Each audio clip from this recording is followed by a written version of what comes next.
જોઈ રહ્યા છો ગુજરાતની એક એવી ચેનલ કે જે તમારા શહેરના પળે પળના સમાચારો તમારા સુધી પહોંચાડે છે। સ્વાગત છે આપનું A1 અભિક્રાઇમ ન્યૂઝમાં। હું છું એન્કર અર્પિતા પટેલ। ઉપલેટા તાલુકાના લાંટ ભીમોરા મજેથી ગામ જળબંબાકાર, ગામ બેટમાં ફેરવાયું, તંત્ર તાત્કાલિક કાર્યવાહી કરે તેવી ગ્રામજનોની માંગ।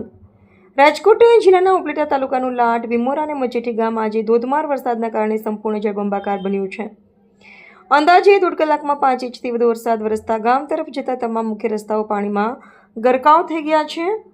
હાલમાં પણ ભારે વરસાદ યથાવત હોવાથી ગામનો બહારની દુનિયા સાથેનો સંપર્ક લગભગ સંપૂર્ણપણે તૂટી ગયો છે અને લાટ ગામ બેટમાં ફેરવાઈ ગયું છે।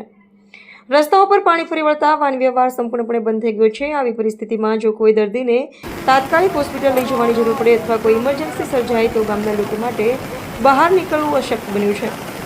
ગ્રામજનોમાં ભારે ચિંતા અને ભયનો માહોલ જોવા મળી રહ્યો છે। ગ્રામજનોની સરકારશ્રી અને જિલ્લા તંત્રને સ્પષ્ટ માંગ છે કે લાટ ગામની સ્થિતિને ગંભીરતાથી લઈને તાત્કાલિક રાહત અને બચાવની કામગીરી હાથ ધરવામાં આવે। ગામમાં જરૂરી બચાવ સાધનો, આરોગ્યની તથા ઇમરજન્સી સેવાઓ ઉપલબ્ધ કરવામાં આવે અને લાંબા ગાળે વરસાદી પાણીના નિકાલ તથા ગામને જોડતા રસ્તાઓ અને પુલની કાયમી અને મજબૂત વ્યવસ્થા કરવામાં આવે જેથી દર વખતે ગ્રામજનોએ આવી મુશ્કેલીઓનો સામનો ન કરવો પડે। દર વર્ષે ચોમાસામાં લાંટ ભીમોરા ગામની આવી જ સ્થિતિ સર્જાય છે, છતાં હજુ સુધી કાયમી ઉકેલ આવ્યો નથી, જેના કારણે ગ્રામજનોમાં ભારે રોષ ફેલાયો છે। સરકારશ્રી અને સંબંધિત વિભાગો હવે માત્ર કાગળ પરની કામગીરી નહીં પરંતુ સ્થળ પર પહોંચી તાત્કાલિક અસરકારક પગલાં ભરે તેવી સમગ્ર ગ્રામજનોની એકસોરે માંગ છે। રિપોર્ટર ભાવેશ ગોહિલ, ઉપલેટા। પૃથ્વીરાજસિંહ ચુડાસમા, લાટ સરપંચ। આજે છેલ્લા 2 કલાકથી આ વરસાદ વરસી રહ્યો છે, તેની અંદર ભીમોરા, મજેઠી તેમજ લાટ ગામ જળબંબાકાર જેવી પરિસ્થિતિ થઈ છે। 2 કલાકમાં 7 ઇંચ જેટલો વરસાદ પડી ગયો છે અને આ વરસાદ પડવાથી ખેડૂતોમાં તો ખુશખુશાલ જોવા મળે છે, પણ એકંદરે તમામ ગ્રામજનો એટલે કે મજેઠી, લાટ અને ભીમોરા ગામના લોકો એક ખૂબ દુઃખ વેઠી રહ્યા છે, કારણ કે સમઢિયાળાથી ભીમોરા સુધીનો 0 થી 17 કિલોમીટરનો જે રોડ આવેલો છે તે રોડની અંદર બ્રિજના કામ ચાલુ હોવાથી ત્યાં બધા ડાયવર્ઝનો કરવામાં આવ્યા હતા। તો મજેઠી પાસેનું ડાયવર્ઝન, લાટ ગામ પાસેનું ડાયવર્ઝન તેમજ ભીમોરા ગામ પાસેનું ડાયવર્ઝન તૂટી ગયેલ હોવાથી માણસનો વાહન વ્યવહાર બંધ થયેલો છે। એસટી બસો આવતી બંધ થઈ છે, જેથી વિદ્યાર્થીઓ પરેશાન છે।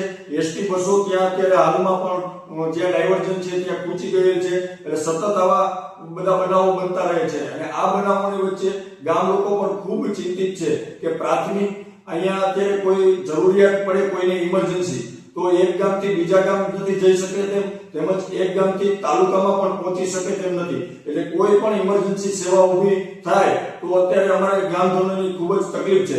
એટલે મારે સરકારશ્રીને એટલું કહેવાનું છે કે એક તો ઇમરજન્સી સેવાઓ માટે અહીંયા ઊભી કરવામાં આવે, તેમજ પ્રાથમિક જે આરોગ્યને લગતી કોઈ પણ હોય સુવિધા તો આરોગ્ય માટે ટીમને અહીંયા તૈનાત કરવામાં આવે અને જ્યારે આવી પરિસ્થિતિ સર્જાય ત્યારે ખેત મજૂરોની પણ વાડીમાં પરિસ્થિતિ ખરાબ હોય છે, એનડીઆરએફ ટીમને અહીંયા સ્ટેન્ડ બાય કરવામાં આવે એવી મારી માંગણી છે।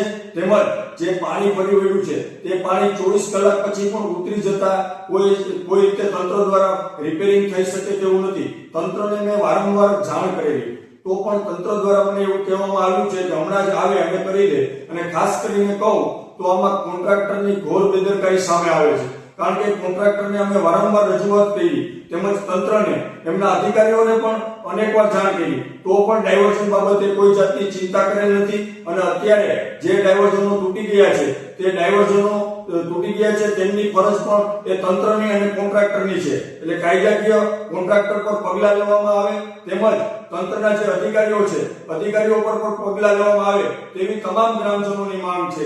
અને જો આ 24 કલાકમાં ચાલુ નહીં થાય તો આ 3 ગામ મજેઠી, લાટ અને ભીમોરાની પરિસ્થિતિ ખૂબ બગડે તેમ છે। બસ એ જ વસ્તુ। વંદે માતરમ, ભારત માતા કી જય।